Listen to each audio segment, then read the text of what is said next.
As the Air Force and other elements of the US military intensify their engagement in Syria and Iraq against Islamic State, the US Army is taking a big step back look at its long-term strategy. The Army will this week unveil a new global strategy that lays out a capacity to tackle many small and indirect threats rather than just a few large ones. With the details in Washington is Pentagon Correspondent Julian Barnes. Good morning, Julian. Good morning.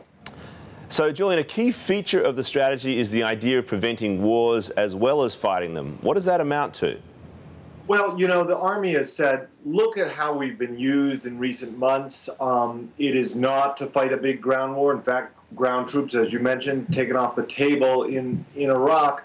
But yet the Army is deployed around the world, in Europe to deter Russia, in South Korea to defend against North Korea, to confront the Ebola crisis in Liberia. So they're all over the world doing different things in each place, all in the name of responding to crises, trying to get them from becoming bigger problems. I mean, just the great variety, and it lays out in your story there, of all these different conflict zones, but also, you know, just crisis areas, would suggest that there's a lot of different training that's required. What is, talk to that component if you don't mind. Yeah, sure. And so even before the strategy was formalized, the Army has been rejiggering its training. It calls it decisive action training.